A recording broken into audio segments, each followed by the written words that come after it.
Hey guys, Twiglets2 here. In today's video, I'm going to help you decide whether the Empire Building Early Access title, the Pegasus Expedition, is the right turn-based 4X game for you. We'll start with a basic 30-second overview of the game before diving into more detail on areas such as economy, combat, and diplomacy, so by the end of this video, you will know what it's like to actually play this game to help you make an informed decision. The Pegasus Expedition is a more casual 4X experience than Stellaris or Endless Space 2, with easier mechanics and a journey that is far more story-focused. You'll colonize planets, increase resources, research technologies, and build fleets as you expand across the Pegasus Galaxy. But the galaxy is already fully populated by other factions, so you'll need to negotiate and fight your way to expansion from the beginning. The story does railroad you at times, but otherwise leaves you to conquer the galaxy as you see fit. If that overview hasn't put you off, let's take a deeper dive into the game's mechanics so you know what it's like to actually play the game. As with any 4X strategy game, everything starts with construction and the economy. In the early game, as you spread through the galaxy, you'll increase your resources based on the outposts and buildings you decide to build. Minerals are your basic construction resource that you'll need plenty of right away. Rare minerals are less important at first, but soon becoming a limiting factor when creating more powerful fleets. Population is required when constructing buildings and fleets, and energy is used for basically everything, but in particular getting fleets around quickly. Then we have happiness. A shortage of anything really can lead to reduced happiness, which reduces resource production. Plus, if it gets low enough, your fleets might get damaged, or you may even lose control of a system. When it comes to resources, there's nothing groundbreaking here. It's a tried and tested formula which could do with some tweaks, but is otherwise a solid foundation that strategy gamers will find familiar and easy to pick up. To gain these resources, you'll need to build outposts. Each planet has various characteristics which determine how big your outposts can be and may provide a bonus or penalty to certain resources produced there. Some planets are barren, but outside of those, there are 3 types of planets for you to occupy and build on. Firstly, you can build basic outposts on most planets, and there are 4 different types to choose from, each focusing primarily on a different type of resource production or ship building. They're cheap to build, and you'll need many of them, but build slots and therefore resource production is limited. Next up, and rarer, are habitable planets where you can build a settlement. Basically the same as the 4 outposts, but with more building slots for specialized buildings. Then finally, and really quite rare, are colonizable planets, where you can build a colony with even more building slots. These are so rare that you'll spend a reasonable chunk of the game finding and fighting over them. There's a decent list of buildings that can be unlocked over the course of the game, and each tends to have 3 levels to upgrade through. Both habitable and colonizable planets require you to choose a governor, each having their own traits, and they level up over time. Last but not least, there is a decent amount of orbital construction to further boost resources or provide ship production and repair, maybe a telescope to help you see more detail in the surrounding systems.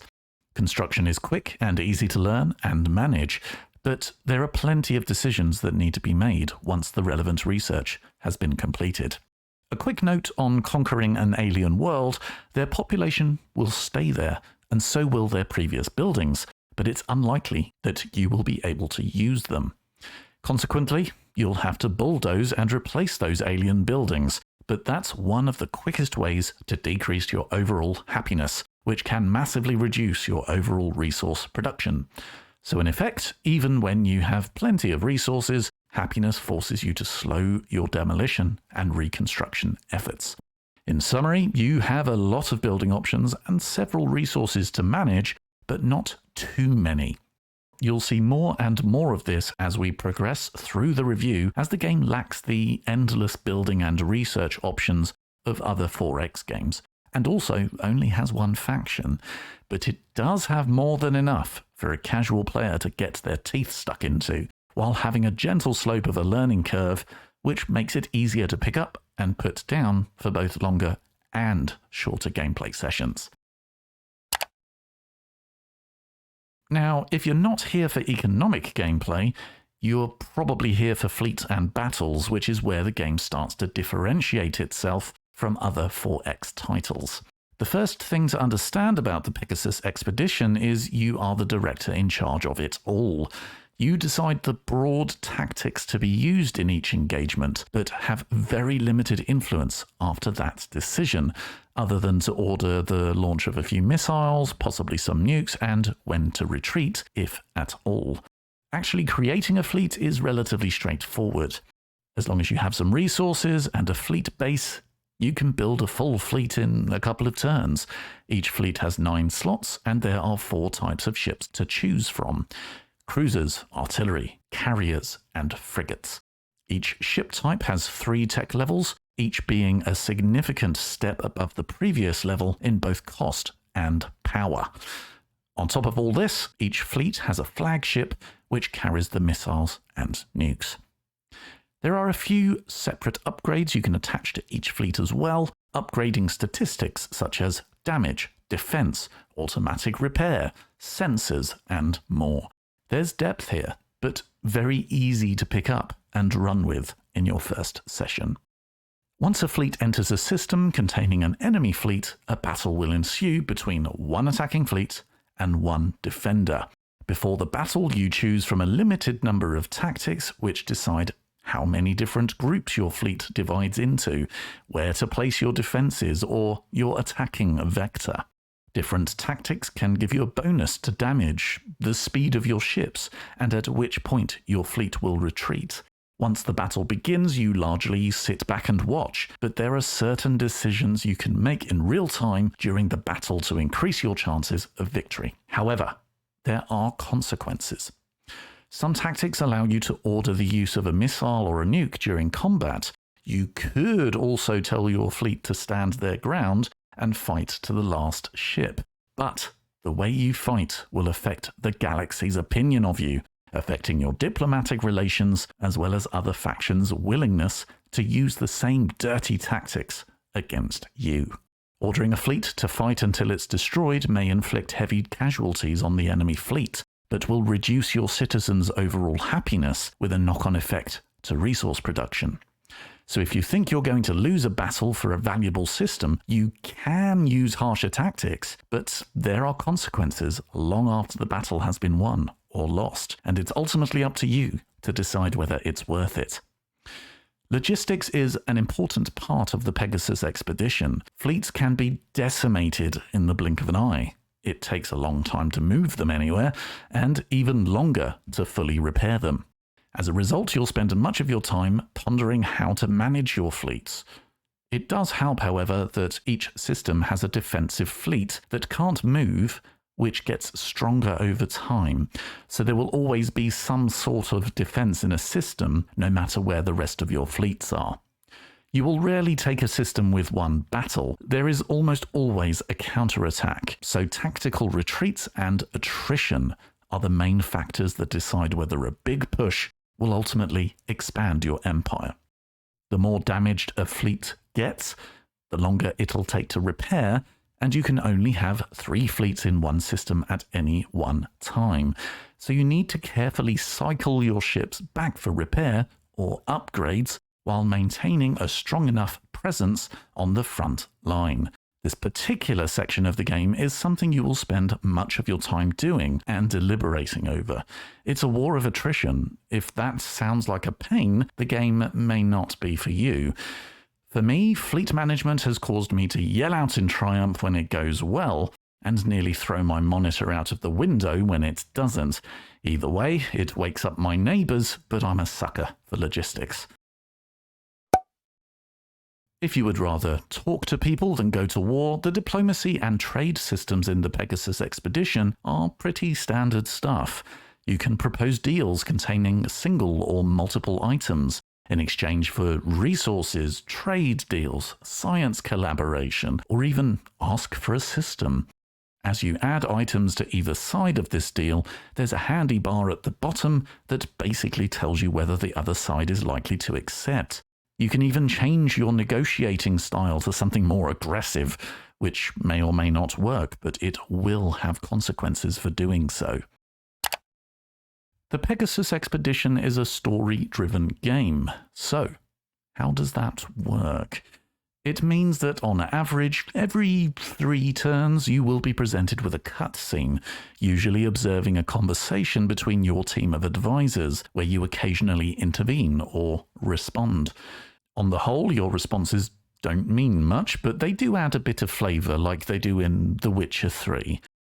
The basis of the story itself is compelling and lasts for around 20 hours. An alien force has invaded our solar system. While the forces of Earth desperately try to hold them back, you've been dispatched to the Pegasus Galaxy via a gateway.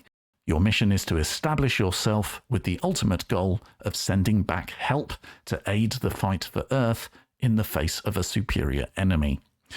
The cutscenes steer you through the story, giving you missions, side missions, and occasionally railroading you to keep the story on track. I actually lost a battle, but because the story required me to win it, the game just said I won, so the story could continue as planned. This only happened once in my experience, but it demonstrates that although you can explore, exploit, expand, and exterminate to your heart's content, you are ultimately following a set story. It's worth mentioning at this point that the music is surprisingly good. It's powerful at times, but rarely gets in the way of your experience. For those of you who like a good tech tree, there's a decent-sized one in the Pegasus Expedition. Depending on the number of science-based outposts and laboratories you have, you generate a certain amount of science per turn, which goes towards a particular piece of research. Another straightforward system that just works, presenting you with many options and the occasional difficult decision based on your shifting priorities. There is a small amount of espionage in the game in the form of operatives. You hire them in a similar way to fleets and jet them all over the galaxy to improve or undermine relations, plant explosives to damage enemy fleets or buildings, and generally soften up the enemy before your main fleet arrives.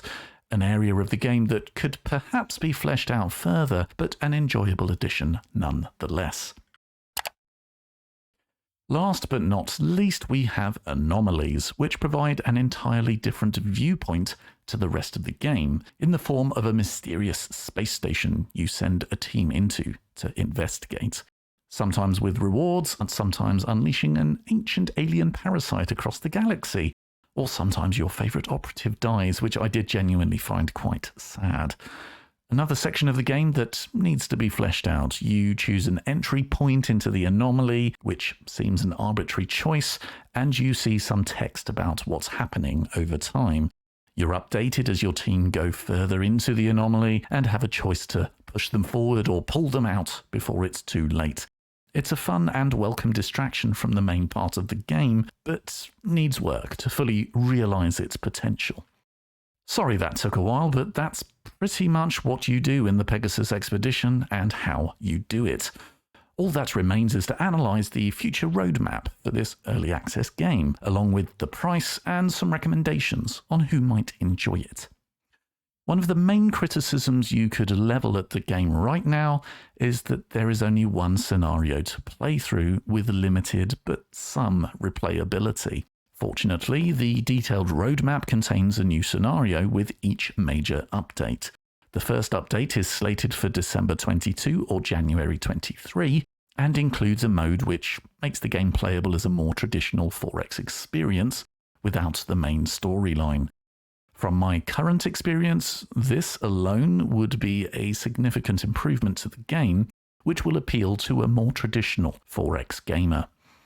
It does seem we will only be able to play as one faction for the time being, at least until the game sees its full release sometime in 2023, where you will be able to play as a sort of zombie faction spawning across the galaxy to destroy all life before it can unite against you. Sounds fun. When the game first released, there was a 15% discount, but at full price, it's $20, £18 or €20. In my honest opinion, that feels a bit pricey for the amount of content currently available. However, for an early access title, it's in a decent state and has a good grounding to build from. My current opinion is that when the game is on sale, and after the next big update around Christmas time, the game will have enough content to represent good value for money. That will improve with every subsequent update, though we will have to keep an eye on any price increases as they build towards full release. So let's cut to the chase. Is the Pegasus Expedition worth your time and money today? The easiest way to determine this depends on whether you are new to the genre or your view on Stellaris and Endless Space 2. Both beautiful but incredibly complex strategy games that have key differences to each other. If you were to take both of those games and boil them down into their core components, stripping away those added layers of complexity within each system, and slapping on a strong narrative journey, you would have the Pegasus Expedition. If you love the depth, complexity, and freedom of choice that Stellaris and Endless Space 2 provide, you will find it difficult to adjust to the Pegasus Expedition's easy playstyle and forced narrative that plunges you into conflicts which you may not have chosen yourself. The game also doesn't pretend to be an accurate space simulator, enabling a human fleet to conquer half the galaxy in a matter of years.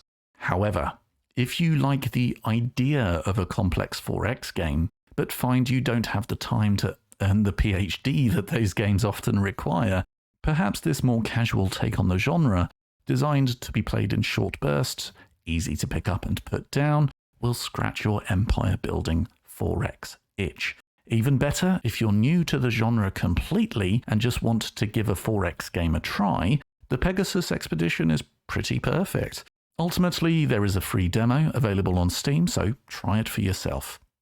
If you're tempted but still unsure, I suggest adding the Pegasus Expedition to your wishlist for now and just wait for the developers to deliver on their initial roadmap promises. Then we can see how the discounts look in the next sale. Thanks for sticking with us this far into the video. If you have any questions on the Pegasus Expedition, please let me know in the comments below and give us a like if you found the video useful. Please feel free to check out my other strategy reviews when you have time, and I'll see you in the next one.